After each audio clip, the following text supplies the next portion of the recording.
فستیڤاڵی نێودەوڵەتی فیلمی فەجر بۆ ساڵی 2023 وەک ساڵانی ڕابردوو بەڕێوەچوو بە بەشداری ژمارەیەکی زۆر فیلم لە ناوەوەی ئێران و دەرەوەی ئێرانیش بەشدار بوون، بێگومان بە بەشداری زۆرێک لە سینەماکاران و پەیامنێران و هەروەها هەوادارانی سینەماش. چلوویەکەمین خولی فێستیڤاڵی فیلمی فەجر لە تاران دەستی پێکرد و بەرپرسانی فێستیڤاڵەکەش ئەڵێن ئەم فێستیڤاڵە دەستپێکی ساڵی نوێی سینەمای ئێرانە. فێستیڤاڵی فیلمی فەجر کە وەکو گەورەترین ڕووداوی هونەری ئێران ئەناسرێت لە تارانی پایتەخت دەستی پێکرد و هاوکات لەگەڵ تارانیش 7 فیلمی بەشدار بووی بەشی سەرەکی فێستیڤاڵ لە 31 پارێزگای ئێران نمایش ئەکرێن.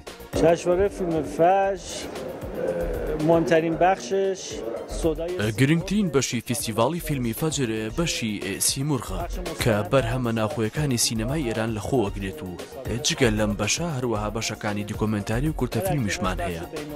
ئەم ساڵ بەشی نێودەوڵەتیشمان هەیە کە ئەم بەشە 3 خەڵاتیە بێت. هەروەها ئەم ساڵ بۆ 12مین ساڵی بەردەوامە بێت.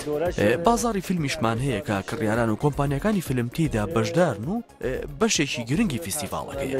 خریداران و شرکت‌های داخلی و خارجی در برج میلاد برگزار خواهد شد.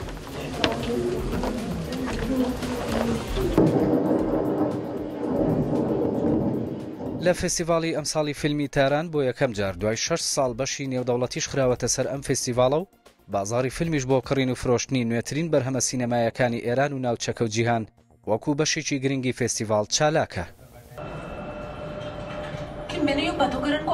به هر حال عمده تولیدات جشنواره فیلم فجر اکران سالهای آینده ڕاستیەکەی ئەوەیە کە ئەم بەرهەمانی لە فستیڤاڵ وەرگیراون بەشێکی گرنگی بازاڕی ساڵی داهاتووی سینەمای ئێران دروستەکەن و بەرهەمەکانی دیکەش بەم بازاڕە زیادەکرێن و بە پێی و بەرهەمانەی لە فستیڤاڵەکەدا هەن چاوەڕوانیمان ئەوەیە لە ساڵی داهاتووی سینەمای ئێران ساڵێکی پڕ بەرهەم و پڕبینەر بێت.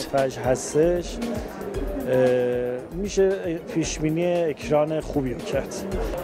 بەرپرسانی فێستیڤاڵ پێیان وایە کە ئەم فێستیڤاڵە وەکو گەورەترین جەژنی سینەمای لە ئێران ڕەوتی 1 ساڵی داهاتووی سینەمای ئێران دیاری دەکات و فێستیڤاڵی فیلمی فەجری تاران لای بەرپرسان و چالاکانی هونەری و ڕۆژنامەنووسان خاوەن گرنگیشی تایبەتە و هەموو ئەو لایەنانە شیوادارن فێستیڤاڵی ئەمساڵ بە جیاوازیەکانیەوە بتوانێت کاریگەریەکی باش لەسەر ڕەوتی سینەما و هونەر لە ئێران دابنێت.